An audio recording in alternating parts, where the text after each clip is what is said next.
Bukhari. Saya anak kedua dari 3 orang adik-beradik. Hobi saya pada masa lapang ialah suka melakukan kerja rumah dan membaca Al-Quran. Manakala cita-cita saya ingin menjadi guru agama.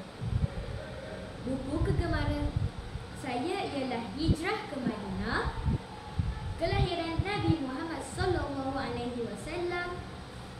Hidup bersama Abu Talib, Kewafatan Nabi Muhammad SAW, Puasa Kepimpinan Al-Fatih. Namun begitu, saya akan membentangkan kisah puasa Kepimpinan Al-Fatih pada hari ini. Buku ini mengisahkan tentang kehebatan Sultan Muhammad Al-Fatih menakluk Konstantinopel. Sudah beberapa kali kerajaan Islam dari pelbagai era cuba menaruki kota ini, tetapi kota itu tetap teguh biarpun sudah ribuan tentera yang syahid. Kota ini terus teguh menjadi kebanggaan kerajaan Byzantine dan menjadi duri dalam daging kepada kerajaan Islam, sehinggalah kedatangan Sultan Muhammad Al-Fatih berjaya meruntuhkan ego kerajaan Byzantine. Sultan Muhammad Al-Fatih sejak di dalam buayan lagi telah diisyaratkan bakal mencipta sejarah, iaitu membebaskan kota Konstantinopel. Sejak dari kecil lagi, Sultan Muhammad Al-Fatih dilatih hidup sederhana, dididik dengan ilmu agama dan ilmu peperangan, serta berjaya menaiki takhta pada umur yang masih muda, iaitu semasa berumur 19 tahun. Baginda memimpin tentera-tenteranya berlandaskan kekuatan lahiriah dan rohaniah. Baginda sentiasa berpesan kepada tenteranya untuk meningkatkan latihan ketenteraan pada waktu siang dan memperbanyakkan amal ibadat pada waktu malam. Sultan Muhammad Al-Fatih sudah siap sedia membuat perancangan yang begitu rapi dan teliti, di mana pembahagian tugas, pembinaan benteng pertahanan, pengurusan kepimpinan, latihan ketenteraan dan sebagainya telah dirancang dengan sangat rapi. Kehebatan dan kepribadian Sultan Muhammad Al-Fatih berjaya menaluki kota Konstantinopel yang kini digelar Istanbul.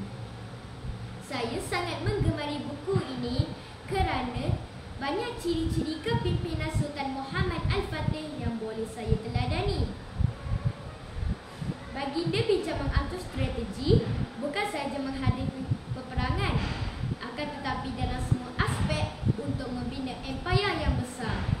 Pelbagai dasar telah dikubal untuk memastikan empayar tersebut terus teguh berdiri, terutamanya dari segi pembangunan, pendidikan, kesenian dan pemerintahan.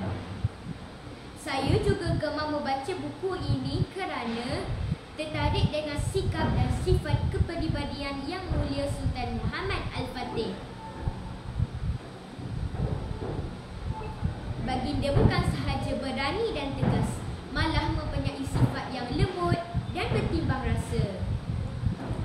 Semasa baginda menyerang tentera Rom menggunakan meriam urban, baginda memberhentikan badilan peluru meriam dan memberi masa kepada musuh untuk menguruskan mangsa yang terkorban dan merawat mereka yang cedera. Seterusnya, secara tidak langsung melalui pembacaan buku ini telah melatih saya untuk menjadi murid dan berdisiplin, menerapkan ciri-ciri kepimpinan yang mulia dan banyak memberi inspirasi kepada saya untuk menjadi insan yang lebih baik. Pada pendapat saya, buku ini sesuai dibaca oleh semua peringkat umur, terutamanya murid sekolah. Buku ini dapat memberi semangat perjuangan yang tinggi dalam menuntut ilmu.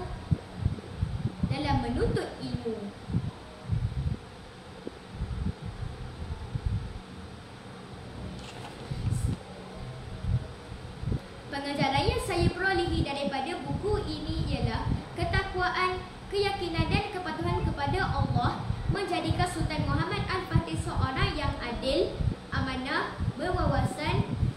penyayang terhadap rakyatnya.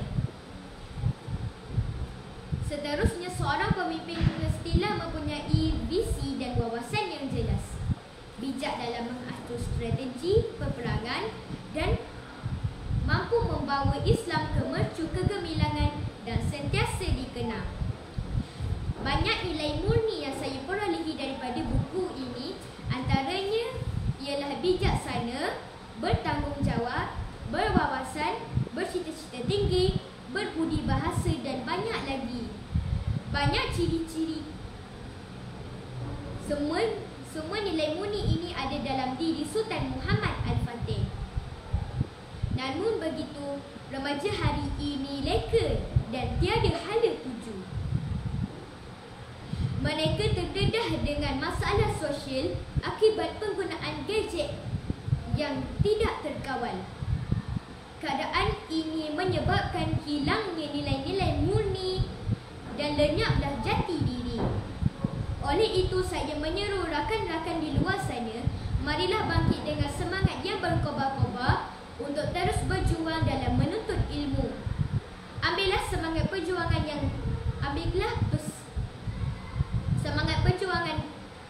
yang ada dalam diri Sultan Muhammad Al-Fatih sebagai pendorong kita menjadi manusia yang teguh jiwanya dan tidak mudah mengaku kalah. Semoga kita berjaya dunia dan akhirat. Akhir kata dari saya, selamat maju jaya.